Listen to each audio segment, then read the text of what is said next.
আসসালামু আলাইকুম। আমি মোহাম্মদ জুয়েল হোসেন, পিতা মোহাম্মদ রেজাউল করিম, গ্রাম যুগীবাড়ি, নজিপুর উপজেলা, পঞ্চতলা, জেলা নওগাঁ। গত 1 ডিসেম্বর 2025 তারিখে বিকেলে আমার প্রতিবেশী মোহাম্মদ শরীফুল ও তার ছেলে মাসুদ রানা সহ তাদের পরিবারের সঙ্গে আমাদের জমি সংক্রান্ত বিষয়ে কথা কাটাকাটি হয়। এর জেরে ওই দিনই রাতে আনুমানিক 8টার দিকে তারা ভাড়াটের লোকজন নিয়ে সংঘবদ্ধভাবে আমাদের বাড়িতে হামলা চালায়। এ সময় বাসার গেট ভেঙে দেশীয় অস্ত্র দিয়ে আমার মা ও বাবাকে এলোপাতাড়ি মারধর করে, গুরুতর আহত করে এবং পরিবারের নারীদের শিলাদানি করে। ঘটনার পর ওই দিন রাতে বইন্দলা থানায় একটি লিখিত অভিযোগ দায়ের করি। এই ঘটনার পর আমি জুয়েল হোসেন বাদী হয়ে 6 ডিসেম্বর 2025 তারিখে বইন্দলা থানায় অভিযোগের প্রেক্ষিতে মামলা দায়ের করি। মামলায় হামলাকারী মোহাম্মদ শরীফুল ও তার ছেলে মাসুদ রানা সহ মোট 6 জনের নামে উল্লিখিত আরও 4 জনের নামে অজ্ঞাতনামা আসামি করা হয়। মামলার প্রেক্ষিতে পুলিশ প্রধান আসামি মাসুদ রানাকে গ্রেপ্তার করে। পরবর্তীতে তিনি জামিনে মুক্ত হয়ে আমার পরিবারের সদস্যের বিরুদ্ধে একটি মিথ্যা হয়রানিমূলক মামলা দায়ের করে। এই ঘটনায় আমি ও আমার পরিবার চরম ও নিরাপত্তাহীন ভুগছি।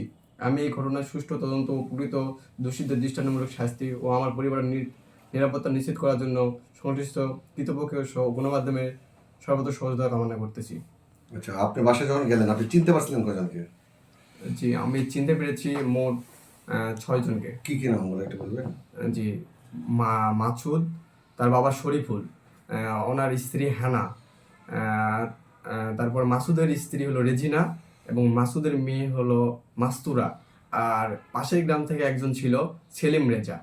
আচ্ছা, যাদের বহিরাগত বলতেছেন এদের কি চেহারা দেখলে পরবর্তীতে বলতে পারবেন আপনি? একজনকে আমি চিনি, পাশের গ্রামের সেলিম রেজা, যাকে ওনাকে আমি চিনি। মূলত ঘটনাটা কি নিয়ে একটু বলেন তো প্রথম থেকে। জি, ঘটনাটা আমাদের বাঁশঝাড় একটা আছে, ওদের দুই পরিবারে সীমান্ত, ওখান থেকে আমাদের জায়গা থেকে বাঁশ ওনারা কেটে নিয়ে যায়।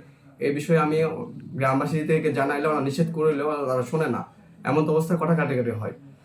পরবর্তীতে ওই কথা কাটে জেনে ওরা আনুমানিক 8টার দিকে আমার বাসার গেট ভেঙে আমাদেরকে বহিরাগত মানুষ দ্বারায় এবং ওরা সহ মারধর করে। আনুমানিক কতজন লোক এসেছিল আপনার? আনুমানিক 10 জনের মতো।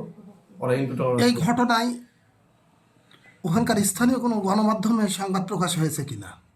জি না। সেখানকার গণমাধ্যমরা কি জানে বিষয়টা? জি জানে। আচ্ছা, তাদের সাথে আপনাদের কোনো কথোপকথন হয়েছে কিনা? জি না, কথা বলতে হয়নি। আমাদের মামলা আপনি রেকর্ড করে।